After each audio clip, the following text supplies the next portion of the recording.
नमस्कार विद्यार्थियों। फाइनली आज आपका मैथमेटिक्स का पेपर खत्म हो गया है और आपके दिमाग में एक चीज घूम रही होगी कि जो 20 एमसीक्यू थे उसमें से आपके कितने सही हो रहे हैं। कुछ तो आपके वैसे ही सही हो रहे हैं जो आपने सही किए हैं, लेकिन कुछ जगह आपने तुक्का लगाया है। तो आप जरूर जानना चाह रहे होंगे कि आपके कितने सही हुए हैं। और दूसरी बात यह है कि कुछ तो सिर्फ जानना ही नहीं चाह रहे होंगे, वो कैसे आया ये भी जानना चाह रहे होंगे। तो आज के इस वीडियो के अंदर मैं एमसीक्यू को डिस्कस करने वाला हूँ, लेकिन एक बात पहले और बता देता हूँ कि हमारे इंडिया में सीबीएसई बहुत सारे क्वेश्चन पेपर बनाती है, तो अलग अलग स्टूडेंट का अलग अलग क्वेश्चन पेपर हो सकता है। तो आज के इस वीडियो में जो हम चर्चा करेंगे उसमें हमारा क्वेश्चन पेपर कोड रहेगा 65/3/1। बाकी के क्वेश्चन पेपर कोड कोड वाले जो है वो भी हम डिस्कस करेंगे, लेकिन इस वीडियो के बाद में। तो शुरुआत हम यहाँ से कर रहे हैं। तो जिसका भी इससे कोड मैच कर रहा है वो ये वीडियो देख सकता है, और जिसका नहीं भी मैच कर रहा है वो भी देख सकता है, क्योंकि कुछ एमसीक्यू तो आपके सिमिलर से मिल जाएंगे। तो चलिए शुरू करते हैं। देखो पहला क्वेश्चन, एक मैट्रिक्स दे रखी है जो सिमेट्रिक है। If A is a symmetric matrix then value of x plus y plus z. हमें एक्स वाई और जेड का वैल्यू निकालना है। एक्स आपके पास यहाँ पे, वाई आपके पास यहाँ पे, जेड आपके पास यहाँ पे। तो सिमेट्रिक है, तो सिमेट्रिक की डेफिनेशन के अकॉर्डिंग वो मैट्रिक्स और उसका ट्रांसपोज आपके क्या होना चाहिए, इक्वल होना चाहिए। तो इस मैट्रिक्स का ट्रांसपोज हम निकालेंगे। तो ट्रांसपोज निकालेंगे तो हमारे पास क्या आएगा, 1 4 x z 2 y -3 -1 3। और ये ओरिजिनल मैट्रिक्स के इक्वल होगी, क्योंकि ये सिमेट्रिक मैट्रिक्स है, तो मैं इसका इक्वल कर देता हूं। और अगर दो मैट्रिक्स इक्वल होती है तो उसके करस्पॉन्डिंग एलिमेंट भी इक्वल होते हैं। तो यहां से x का वैल्यू आ रहा -3, y का वैल्यू आ रहा -1 और z का वैल्यू आ रहा 4। आपको पूछा गया है x plus y plus z, तो आप इन तीनों को प्लस कर दीजिए, तो आंसर आपके पास आएगा 0। तो क्वेश्चन 1 का आंसर है आपके पास 0। Okay, question number 2, if a and adjoint है, इन दोनों का मल्टीप्लीकेशन ये मैट्रिक्स आ रही है, then the value of determinant of a plus determinant of adjoint of a is equals to. तो इसको किस तरीके से करेंगे, देखो a और एडजॉइंट ऑफ a का मल्टीप्लीकेशन ये मैट्रिक्स आ रही है, और इस मैट्रिक्स को मैं लिख सकता हूं 3i। इस मैट्रिक्स को लिख सकता हूं 3i। और यहां से पता चल रहा है कि a का इनवर्स कितना होगा, a का इनवर्स होगा 1/3 एडजॉइंट ऑफ a। ये 3 को आप इधर डिवाइड करेंगे तो 1/3 यहां आ जाएगा, यहां से 3 हटा लीजिए। तो दो मैट्रिक्स का मल्टीप्लीकेशन अगर आइडेंटिटी आ रहा है तो इसका मतलब वो एक दूसरे के इनवर्स है। तो यहां से हमें पता चल रहा है कि a इनवर्स होगा 1/3 एडजॉइंट ऑफ a। लेकिन a इनवर्स का एक फॉर्मूला हमें पता है, वो ये होता है one by determinant of a adjoint of a। तो ये तो दोनों सेम होने चाहिए, दोनों सेम है, इसका मतलब ये वाला पार्ट भी सेम होना चाहिए। और यहां से पता चल रहा है कि आपके पास डिटरमिनेंट ऑफ a आपके पास 3 है। डिटरमिनेंट ऑफ a कितना है, 3 है। अगर डिटरमिनेंट ऑफ a आपके पास 3 है तो एडजॉइंट का डिटरमिनेंट कैसे निकालते हैं, एडजॉइंट का डिटरमिनेंट आपके पास होता है determinant of a power n-1, where n is the order of the matrix, और a का ऑर्डर कितना है 3। तो a 3 -1, तो ये आएगा डिटरमिनेंट ऑफ a का square which is 3 square, that is 9। तो इसका वैल्यू 3, इसका वैल्यू 9, तो 3 + 9 कितना हो जाएगा 12। इसका मतलब ऑप्शन ए करेक्ट होगा। Next question, very good question, बहुत बढ़िया क्वेश्चन है। A and B are skew symmetric matrices of same order and A B is symmetric if, इनमें से कौन सी कंडीशन फॉलो होती है कि ए बी सिमेट्रिक मैट्रिक्स बन जाए। और सिमेट्रिक के लिए क्या जरूरी है, उस मैट्रिक्स का उसके ट्रांसपोज के इक्वल होना है। मतलब एक मैट्रिक्स अगर आपके पास सिमेट्रिक होगी तो वो उसका ट्रांसपोज उसके इक्वल होगा, और एक मैट्रिक्स क्यों सिमेट्रिक होगी अगर उसका ट्रांसपोज उसके नेगेटिव के इक्वल है। तो ए और बी आपके पास क्यों सिमेट्रिक मैट्रिक्स है, इसका मतलब क्या है, A transpose is equal to -a and B transpose equals to minus B. तो ए बी आपके पास सिमेट्रिक होगा, मतलब ए बी का आप ट्रांसपोज निकालिए, तो इनका ट्रांसपोज किस ऑर्डर में निकलेगा, B transpose A transpose, reverse order में हो जाता है। और बी ट्रांसपोज आपके पास किसके इक्वल है, माइनस बी के इक्वल है, और ये माइनस ए के इक्वल है, और ये आपके पास आगे बी है। और अगर ए बी सिमेट्रिक है तो आंसर ए बी आना चाहिए, लेकिन आंसर आ रहा है ए बी, बी आ रहा है, तो ये आंसर ए बी आना चाहिए, तो ये बी ए बी के इक्वल होगा। तो इसका मतलब कौन सा ऑप्शन करेक्ट हो जाएगा, ऑप्शन सी करेक्ट हो जाएगा। Next question, for what value of x A plus A transpose equals to √3i where A equals to this. तो ये और इसके ट्रांसपोज को ऐड करना है और √3i आएगा, और हमें वैल्यू निकालना है, एक्स का वैल्यू निकालना है। तो ए आपके पास है ही, इसका ट्रांसपोज आप इसमें ऐड करिए, इसका ट्रांसपोज क्या करिए, इसमें ऐड करिए, और उसको √3i के इक्वल हमें करना है। तो ये cos x, इन दोनों को अगर आप प्लस करोगे तो आपके पास आएगा 2 cos x, यहां आ जाएगा 0, यहां आ जाएगा 0, 2 cos x, और ये √3i के इक्वल है, मतलब √3i क्या होगा, √3 1001। तो इसका मतलब यहां पे मल्टीप्लाई करेंगे तो √3 आ जाएगा, इसका मतलब 2 cos x आपके पास किसके इक्वल होगा, √3 के इक्वल होगा। तो cos x की वैल्यू कितनी आ जाएगी, √3/2। इसका मतलब x की वैल्यू कितनी आ जाएगी, π/6। तो बहुत सिंपल क्वेश्चन था, लेकिन अच्छा क्वेश्चन था, तो करेक्ट आंसर है π/6। नेक्स्ट क्वेश्चन, बहुत बढ़िया क्वेश्चन लगा मुझे ये, और ये कई बच्चे गलत करके आए होंगे, लेकिन एक चीज इसने ये किया है कि इस क्वेश्चन में कहीं पे भी 2a नहीं दे रखा है ना, प्लस माइनस ए दे रखा है, प्लस माइनस 2a दे रखा है, प्लस माइनस a/2 दे रखा है, और a² दे रखा है। इस वजह से ये कई बच्चों का आंसर सही हो गया, लेकिन अगर यहाँ पे 2a दे दिया जाता तो कई बच्चों का ये आंसर गलत हो जाता है। कैसे होता, हमारे पास एरिया ऑफ ट्राइंगल का फॉर्मूला क्या है, अगर ये वर्टिसेस हमें दे रखे हैं तो हमारे पास फॉर्मूला है 1/2 x1 y1 x2 y2 x3 y3 और 1 1 1।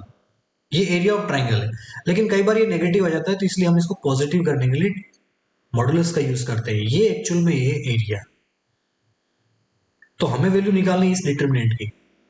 इस डिटरमिनेंट की वैल्यू निकालने के लिए मुझे ये पहले मॉडुलस हटाना पड़ेगा, और जब भी हम मॉडुलस हटाते हैं तो इक्वेशन के दूसरे साइड प्लस माइनस लगाना पड़ता है, जैसे स्क्वायर में हटाते हैं। तो यहां पर क्या आ जाएगा, 1/2, अगर मैं मॉडुलस हटाता हूं तो x1 y1 1, x2 y2 1, x3 y3 1 equals to कितना आ जाएगा, प्लस माइनस ए। अब 2 को आप इधर लेके आओ तो ये प्लस माइनस 2a हो जाएगा, इसका मतलब ऑप्शन बी हो जाएगा। तो कई बच्चे मॉडुलस नहीं लगाते हैं, तो अगर जो बच्चे मॉडुलस नहीं लगाते तो उनका आंसर आता है 2a, और 2a अच्छी बात यह है कि 2a ऑप्शन में नहीं है, अदरवाइज बच्चे वो टिक कर लेते हैं और गलत हो जाता है।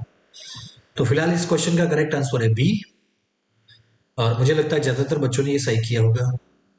नेक्स्ट क्वेश्चन है, बहुत अच्छा क्वेश्चन, 2 पावर x + 2।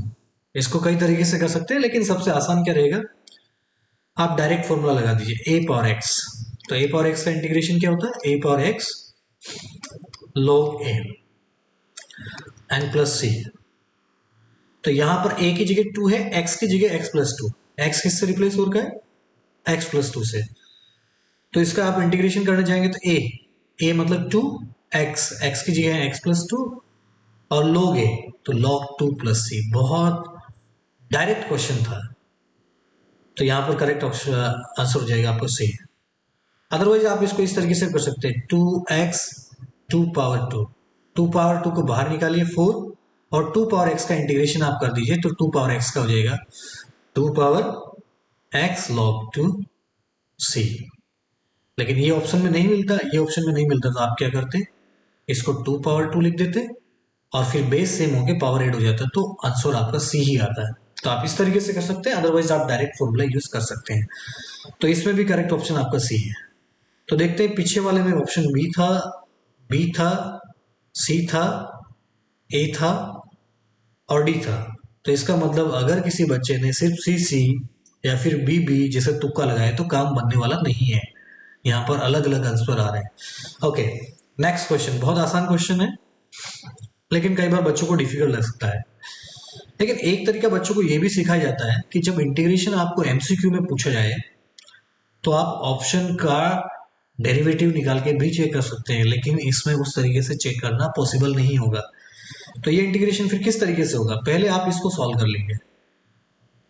तो इसको सॉल्व करेंगे तो आपके पास क्या आएगा, 1 + 2 sin x।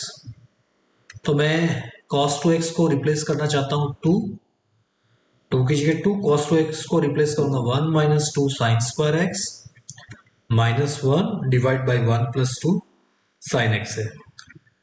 तो ऊपर वाला एक्सप्रेशन फाइनली सोल्व होकर क्या बन जाएगा, 1 - 4 sin² x। तो उसको लिख रहा हूं 2 sin x इसका होल स्क्वायर, और इसको भी लिख दिया 1² और नीचे 1 + 2 sin x लिख दिया। अब न्यूमरेटर में a² - b² से ओपन कर रहा हूं तो 1 - 2 sin x और 1 + 2 sin x, और डिनोमिनेटर में 1 + 2 sin x है। तो इससे ये कैंसिल आउट हो जाएगा। तो फाइनली आपके पास यही बचा है। इसका मतलब आपको इंटीग्रेशन किसका करना है, 1 + 2 sin x dx का करना है। तो 1 का करेंगे तो क्या आ जाएगा, x 2 कांस्टेंट है, sin x का हो जाएगा -cos x। यहाँ कई बच्चे गलती कर सकते हैं, और गलती करने का चांस तो इसने दिया ही है, ये वाला ऑप्शन। ठीक है, ये वाला ऑप्शन अगर गलती करेंगे तो, लेकिन करेक्ट ऑप्शन कौन सा होगा, ऑप्शन है। बहुत आसान क्वेश्चन था, सिर्फ आपको cos 2x का फॉर्मूला याद होना चाहिए और आपको राइट डायरेक्शन में अप्रोच करना है। इंटीग्रेशन में कई बार अप्रोच सही नहीं होती है तो क्वेश्चन कॉम्प्लिकेटेड बन सकता है। तो आपकी अगर अप्रोच सही है तो आपको आंसर आसानी से मिल जाएगा। तो करेक्ट ऑप्शन है ए। नेक्स्ट बहुत आसान क्वेश्चन था, और ये आपके पास सेपरेशन ऑफ वेरिएबल से आराम से हो जाएगा। इस डिफरेंशियल इक्वेशन को सॉल्व करना है। तो dx, इसको मैं इस तरीके से करता हूं, dy y = -dx x। अब इसको इंटीग्रेट कर दीजिए, इंटीग्रेट कर दीजिए तो इधर बनेगा log y, ये माइनस बाहर निकाल दीजिए log x और प्लस c। तो log y - log x = c। तो आपके पास देखो ये ऑप्शन वैसे मैच नहीं कर रहा है, लेकिन यही वाला ऑप्शन होगा, क्योंकि इसको आप log x - log y रखोगे तो बेसिकली आपने माइनस से मल्टीप्लाई किया तो ये -c आ जाएगा, which is again a new constant c। तो ऑप्शन बी आपका मैच कर रहा है। ठीक है, तो correct answer option B. Next जो कि पूछा जाना तय था, what is the product of the order and degree of the differential equation this. एक डिफरेंशियल इक्वेशन दे रखी है, उसका ऑर्डर और डिग्री का प्रोडक्ट पूछा गया। तो पहले हम ऑर्डर निकालेंगे, फिर हम डिग्री निकालेंगे और उनका दोनों का मल्टीप्लिकेशन कर लेंगे। तो ऑर्डर, डिफरेंशियल इक्वेशन में ऑर्डर हमेशा डिफाइन होता है, और क्या होता है, हाईएस्ट ऑर्डर डेरिवेटिव का ऑर्डर कितना है। तो यहाँ पर एक जगह डेरिवेटिव यहाँ पे किया गया, एक यहाँ पे किया गया, या 2 टाइम किया गया या 1 टाइम किया गया, तो हाईएस्ट कौन सा 2, तो इसका ऑर्डर हो जाएगा 2। अब डिग्री देखेंगे तो डिग्री कई बार डिफाइन होती है, नहीं भी होती है। तो इस केस में आपके पास डिग्री डिफाइन होगी। क्यों होगी, क्योंकि यहाँ पे cos y है। कई बच्चे इसको कहेंगे कि नॉट डिफाइंड, नहीं, इस y की जगह अगर डिफरेंशियल होता, डेरिवेटिव होता किसी भी ऑर्डर का, तो डिफाइन नहीं होता। फिलहाल इस केस में डिफाइन है। और क्या होगा, ये हाईएस्ट ऑर्डर डेरिवेटिव जो है इसका पावर कितना है, विच इज 1, तो इसका डिग्री आपके पास 1 है। तो ऑर्डर और डिग्री का मल्टीप्लिकेशन आपके पास कितना हो जाएगा, 2। Correct answer is B. तो देखा जाए तो बी काफी क्वेश्चन का आंसर आ रहा है। कई बच्चे इसमें नॉट डिफाइन करने के चांसेस है, लेकिन आपको नॉट डिफाइन नहीं करना था, आपको करना है B, which is 2। Next question, if a vector makes an angle π/4 with the positive direction of both x-axis and y-axis, then the angle which it makes with positive z-axis is। तो z-axis के साथ कितना angle बनाएगा ये हमें निकालना है। तो x-axis के साथ जो बनाता है उसको अल्फा लिखते हैं, अल्फा की वैल्यू है π/4, बीटा की वैल्यू भी वही है, क्योंकि y-axis के साथ जो एंगल बनाता है उसको बीटा बोलते हैं, तो π/4। गामा हमको निकालना है जो z-axis के साथ बनाता है। तो हमारे पास एक फॉर्मूला है कि cos square alpha plus cos square beta plus cos square gamma equal to कितना होता है, हमारे पास 1 होता है। तो ये cos pi by four, cos pi by four की डायरेक्ट वैल्यू रख रहा हूँ 1/√2, उसका स्क्वायर करेंगे तो 1/2 आएगा। cos pi by four again 1/√2, उसका स्क्वायर करेंगे तो 1/2 आएगा। और cos square gamma equal to 1, तो ये दोनों मिला के 1 बनते हैं, तो 1 से 1 कैंसिल हो जाएगा, तो cos square gamma equal to 0। इसका मतलब cos गामा इक्वल टू आपके पास आ जाएगा 0, और गामा की वैल्यू 0 किस पर होता है, पाई बाई 2 पर। तो करेक्ट ऑप्शन हो जाएगा सी। ठीक है, कई बच्चे पाई बाई 4 भी करके आए होंगे कई, लेकिन करेक्ट ऑप्शन आपके पास पाई बाई 2 हो गया। This is question number 10। Now question number 11, if a and b are two non-zero vectors such that the projection of a on b is 0। देखो प्रोजेक्शन क्या होता है, छाया होती है, तो a का प्रोजेक्शन b पर छाया होती है। तो प्रोजेक्शन 0 है, तो इसी तरीके से होगा तभी तो 0 प्रोजेक्शन आएगा। यहाँ हम टॉर्च डालेंगे तो छाया कहीं नहीं बनेगी, मतलब प्रोजेक्शन 0 होगा। तो ऑफकोर्स एंगल आपके पास 90 डिग्री आएगा, तो आंसर पाई बाई 2। आंसर क्या होगा, पाई बाई 2। अदरवाइज आप फॉर्मूले से भी कर सकते हैं। प्रोजेक्शन का फॉर्मूला क्या है, a dot b divide by magnitude of b and it is 0। If it is 0 then numerator must be 0। if numerator is 0 that is a vector dot b vector equals to 0, then vector a and vector b are perpendicular, that's why the angle between them is pi by 2। okay, in triangle ABC, AB vector is I plus j plus 2k and AC vector is 3ik minus jk plus 4kk। if D is the midpoint of BC then vector AD is equals to। तो एक triangle बना रहे हैं हम, और triangle का vertex है हम ओरिजिन ले रहे हैं। ठीक है, किसी और पॉइंट को भी ले सकते हैं, लेकिन सबसे आसान आपके पास यही वाला बनेगा, यहीं से बनेगा। तो इसमें ए बी वेक्टर दे रखा, तो इसका मतलब बी पॉइंट होगा, और ऐसी वेक्टर दे रखा है, इसका मतलब सी बनेगा। तो ट्राइंगल के वर्टेक्स क्या होंगे, ए बी और सी। तो ए बी वेक्टर आपके पास क्या है, आई प्लस जे प्लस 2k, और ए सी वेक्टर आपके पास क्या है, 3ik माइनस जे के प्लस 4k। और बी सी का मिड पॉइंट है डी, और आपको निकालना है ए डी। तो ए डी वेक्टर आप निकालेंगे तो बी का कोऑर्डिनेट क्या हो जाएगा, अगर आपके पास ये ओरिजिन आप ले रहे हैं तो 1, 1, 2। सी का कोऑर्डिनेट क्या हो जाएगा, 3, -1, 4। तो डी आपके पास बी और सी का मिड पॉइंट है, तो 1 + 3 मिड पॉइंट निकालने का फॉर्मूला लगाएंगे। तो आपके पास क्या आएगा, 1 + 3/2, 1 + -1/2, 2 + 4/2। तो 4/2 which is 2, this is 0, and 6/2 which is 3। इसका मतलब मिड पॉइंट का कोऑर्डिनेट हो जाएगा 2, 0, 3। तो ये आपके पास पॉइंट डी आ गया। अब ये आपके पास ओरिजिन है, तो वेक्टर निकालेंगे तो आपके पास क्या आएगा, 2ik plus 0jk plus 3kk। इसका मतलब कौन सा ऑप्शन करेक्ट हो जाएगा, ऑप्शन डी करेक्ट हो जाएगा। ठीक है, आप सेक्शन फॉर्मूला जो वेक्टर में यूज होता है उससे भी कर सकते हैं, अदरवाइज आप नॉर्मल जो 3D में यूज होता है उससे भी कर सकते हैं। तो मैंने 3D का यूज किया है, लेकिन वो भी वेक्टर जैसा ही होता है। तो वेक्टर के कोऑर्डिनेट आपको निकालने हैं, तो यहीं से निकल जाएंगे। ठीक है, ये हो गया आपका question number 12। Next question, the value of lambda, my favourite question, for which the angle between the lines is pi/2, lines are perpendicular। the first line is r vector equals to I plus j plus k plus lambda, p, and it is 2ik plus jk plus 2kk। Second line आपके पास क्या है, इसको मैं open कर रहा हूं standard form में।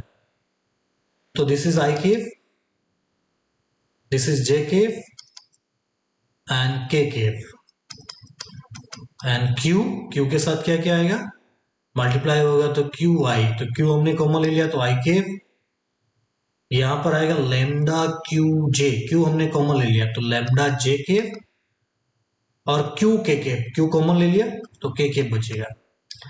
ये दोनों लाइन परपेंडिकुलर है, इसका मतलब जो परपेंडिकुलर या 90 डिग्री का एंगल बन रहा है वो इन दो वेक्टर के बीच में बनेगा, और 90 डिग्री का बन रहा है इसका मतलब क्या होगा, दोनों का डॉट प्रोडक्ट क्या आएगा, 0 आएगा। तो b1 dot b2 equals to 0, 0 करिए आप, परपेंडिकुलर है इसलिए 0 होगा। तो 2 into 1 plus 1 into lambda plus 2 into 1 equals to 0। So lambda equals to 2 minus 4, lambda equals to minus 4। बहुत आसान क्वेश्चन था, लेकिन सिर्फ सेकेंड लाइन को प्रॉपरली थोड़ा मॉडिफाई करना था। So this was question number 13. Correct option is A. Again very simple question. P A intersection B equals to this. P A naught equals to 3 by 4, and we have to find the value of P B by A. So P B by A कितना होगा आपके पास, पहले इसको open कर लीजिए। ये आपके पास होगा P B intersection A divide by P of A, conditional probability. लेकिन बी इंटरसेक्शन ए को आप लिख सकते हैं P A intersection B P A. तो इसकी वैल्यू आपको दे रखी है, इसकी वैल्यू आपको निकालनी है। इसकी वैल्यू आप कैसे निकालेंगे, पी ए की वैल्यू क्या होगी बेटा, 1 minus P A bar which is 1 minus P A bar which is a not is given 3 by 4। So this is 1 by 4। So put the values, P A intersection भी कितना है 1 by 8, ये कितना है 1 by 4।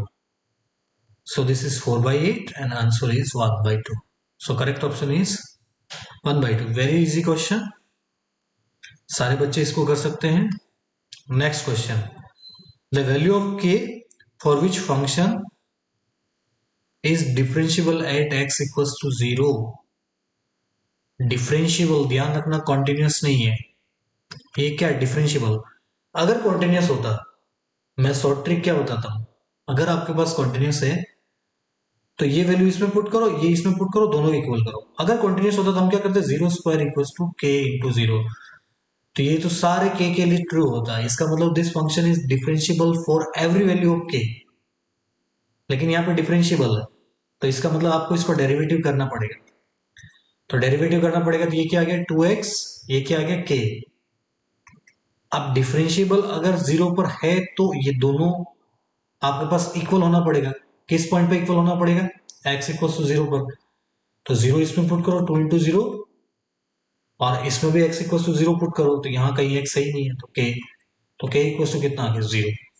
So for k equal to 0 function is differentiable at x equal to 0। So correct answer is option D, that is 0। बहुत आसान question, लेकिन कई बच्चे इसको गलत कर लिए होंगे क्योंकि वो कॉन्टिन्यूस वाला कॉन्सेप्ट लगाएंगे तो फॉर एनी रियल नंबर आएगा। अगर कॉन्टिन्यूस पूछा जाता तो फॉर एनी रियल नंबर, लेकिन डिफरेंशिएबल पूछा गया है तो k इक्वल्स टू 0 आएगा। Next question, y equals to cos x minus sin x, cos x plus sin x then dy by dx equals to. देखो बहुत आसान क्वेश्चन था, ये एक्सप्रेशन को आपको सिंप्लीफाई करके फिर डिफरेंशिएट करना है। इस एक्सप्रेशन को क्या करना है, सिंप्लीफाई करना फिर डिफरेंशिएट करना।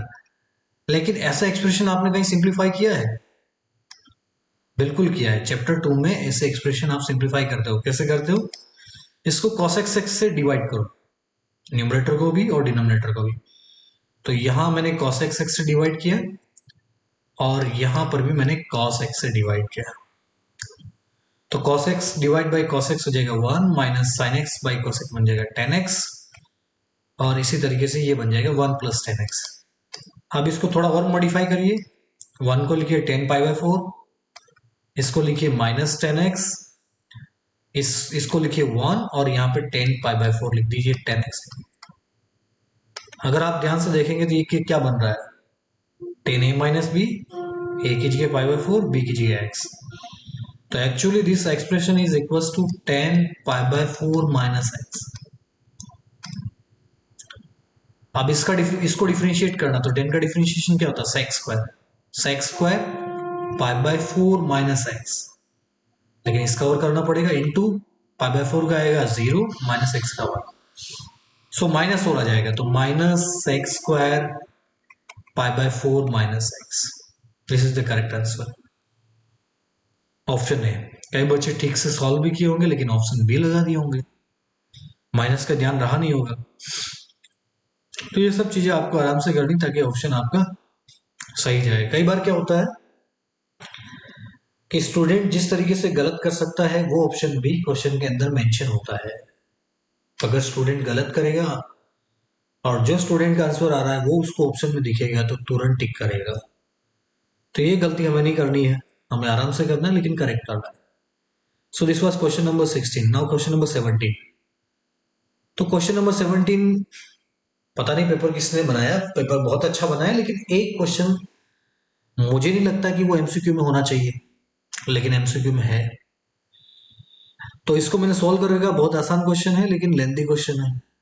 तो ये क्या बोल रहा है कि इसके कितने सॉल्यूशन होंगे, एक एलपीपी देर के कितने सॉल्यूशन होंगे। तो जैसा अपना सिंपल प्रोसेस होता है कि इस लाइन को इस तरीके से बॉक्स बनाते हैं, दूसरी लाइन का बॉक्स बनाते हैं, उनको प्लॉट करते हैं। तो इन दोनों लाइन को मैंने प्लॉट किया, फिर ओरिजिन पुट करके हम चेक करते हैं कि टुवर्ड्स ओरिजिन होगा अवे फ्रॉम ओरिजिन होगा, तो दोनों में टुवर्ड्स ओरिजिन बनेगा। तो इस तरीके से इसका एरिया ये आ गया। एरिया आने के बाद इसके कॉर्नर पॉइंट निकालने हैं, तो इसके 4 कॉर्नर पॉइंट है, इसके 4 कॉर्नर पॉइंट है, ठीक है, एक 0 0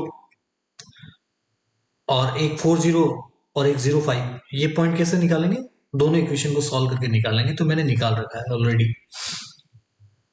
आप कॉर्नर पॉइंट पर अगर आप वैल्यू निकालेंगे तो 0 5 पर आएगी 150, इस पॉइंट पर आएगी 150, बाकी दो पॉइंट पर 150 से कम आएगी। एक 0 0 यहाँ विजिबल नहीं है तो दूसरा भी 0 0 है, तो 150 दो पॉइंट्स पर आपके पास बराबर आ रही है, मतलब इस पॉइंट पर और इस पॉइंट पर बराबर आ रही है। तो जब किसी एलपीपी के दो सॉल्यूशन मिल जाते हैं तो उस एलपीपी के इनफाइनाइट सॉल्यूशन होते हैं, ऐसा एक थ्योरम है। और वो थ्योरम ये कहती है कि अगर आपके पास दो सॉल्यूशन मिले तो दोनों को ज्वाइन करने वाले लाइन सेगमेंट का हर एक पॉइंट सॉल्यूशन होता है। So number of solution will be infinite, not 2। तो बहुत लेंथी क्वेश्चन था ये, क्वेश्चन तो 3 नंबर में पूछा जाना चाहिए लेकिन 1 नंबर में पूछा है, ठीक है। तो correct answer is B. Next question, ये अच्छा क्वेश्चन है, बच्चों को लग सकता है कि डिफिकल्ट है लेकिन आसान क्वेश्चन है। तो इसने क्या कर रखा है, फिजिबल रीजन बना रखा है, ये फिजिबल रीजन बना रखा है। तो ये बोल रहा है कि कौन से कंस्ट्रेंट का ये फिजिबल रीजन है। तो देख के एक एक करके हम इसको ऑप्शन को एक्सक्लूड करेंगे। तो अगर दोनों में अगर आप ध्यान से देखोगे तो अवे फ्रॉम ओरिजिन है भाई। अगर लाइन आपका ये है तो इसमें भी अवे फ्रॉम ओरिजिन आ रहा है, लाइन अगर ये है तो इसमें भी अवे फ्रॉम ओरिजिन आ रहा है। तो अवे फ्रॉम ओरिजिन मतलब ओरिजिन सेटिस्फाई नहीं करना चाहिए दोनों इक्वेशन में। तो अगर आप ध्यान से देखोगे तो इसमें अगर 0 + 0 पुट करोगे तो ये सेटिस्फाई नहीं कर रहा, मतलब ये कंस्टेंट ठीक है। लेकिन अगर आप इसमें पुट करोगे 0 + 0 <= 3 विच इज ट्रू, और ट्रू होते ही टुवर्ड्स ओरिजिन होना चाहिए था, मतलब x + y <= 3 का सॉल्यूशन इस तरफ होना चाहिए। तो इस तरफ नहीं है, इसका मतलब इसका सॉल्यूशन नहीं है, तो ये इसकी वजह से आपके पास ये ऑप्शन एक्सक्लूड हो जाएगा। इसी तरीके से देखो नेक्स्ट वाला, इन दोनों की वजह से दोनों ही ऑप्शन आपके पास कैसे हैं, ये टुवर्ड्स ओरिजिन के हैं और टुवर्ड्स ओरिजिन की वजह से ये दोनों कैंसिल हो जाएंगे। ये दोनों कौन से हैं, ये अवे फ्रॉम ओरिजिन के, ये भी आपके पास अवे फ्रॉम ओरिजिन के, इसका मतलब सी और डी में मुकाबला रहा, दो ही ऑप्शन हमारे पास है। लेकिन अगर ध्यान से देखोगे तो इसमें x <= 0 है। x <= 0 मतलब क्या है, ये वाला क्वाड्रेंट या फिर ये वाला क्वाड्रेंट, फर्स्ट वाला क्वाड्रेंट तो है ही नहीं, लेकिन सॉल्यूशन तो फर्स्ट वाले क्वाड्रेंट में, तो फर्स्ट वाले क्वाड्रेंट को मैच करने वाले ये कोऑर्डिनेट है। इसका मतलब करेक्ट आंसर कौन सा हो जाएगा, सी हो जाएगा। तो 18 में आपके पास सी ऑप्शन मिलेगा। ये अच्छा क्वेश्चन था, पूछा जाना चाहिए, और बहुत ज्यादा डिफिकल्ट क्वेश्चन नहीं, बच्चे इसको मोस्टली बच्चे इसको किए होंगे सही से। देखो next question, assertion reason question. तो इसके ऑप्शन आपको ऑलरेडी पता है, तो हम डिस्कस करते हैं range. Sign inverse x plus 2 cos inverse x का रेंज 0 से पाई है, तो ये सही है कि नहीं ये देखना है। तो साइन इनवर्स एक्स का रेंज होता है हमारे पास, जो आउटपुट निकलता है, तो आपको पता है कि इनवर्स ट्रिग्नोमेट्रिक फंक्शन का आउटपुट एंगल होता है, और इसमें एंगल आता है -π/2 से लेके π/2 तक, और कॉस इनवर्स एक्स में आता है 0 से लेके पाई तक। तो 0 से लेके पाई, उससे और 2 मल्टीप्लाई हो रहा है, तो 2 मल्टीप्लाई अगर करोगे तो आपके पास 2 कॉस इनवर्स एक्स का आउटपुट ही 0 से लेके 2 पाई होगा। अब इसमें साइन इनवर्स एक्स और ऐड करोगे तो आपके पास आउटपुट क्या बनेगा, -π/2 से लेके π/2 प्लस 2 पाई। ये आपकी रेंज आनी चाहिए, लेकिन रेंज तो लिखा 0 से पाई, इसका मतलब स्टेटमेंट इज रॉन्ग। इसी से आपके बहुत सारे ऑप्शन एक्सक्लूड हो जाएंगे। Reason principal value branch is sine inverse x as this, तो प्रिंसिपल ब्रांच बिल्कुल करेक्ट है, -π/2 से लेके π/2 होता है, क्लोज इंटरवल होता है, इसका मतलब ये सही है, ये गलत है। तो ऑप्शन डी होगा, है ना। थोड़ा देख लेना कौन सा ऑप्शन मेरे पास नहीं है, लेकिन assertion is wrong and reason is correct. Okay, so this was question number 19. Next question, question number 20. A line through the points is parallel to a line through this. Okay, इसको बाद में करेंगे, पहले इसको करो। Line r equals to this and r equals to this are parallel if b1 dot b2 equals to 0. This is wrong. b1 dot b2 equals to 0 when lines are perpendicular, लेकिन यहाँ क्या दे रखा पैरेलल, तो reason आपका गलत हो गया। तो इससे कुछ ऑप्शन तो आपके पास वैसे एक्सक्लूड हो गए।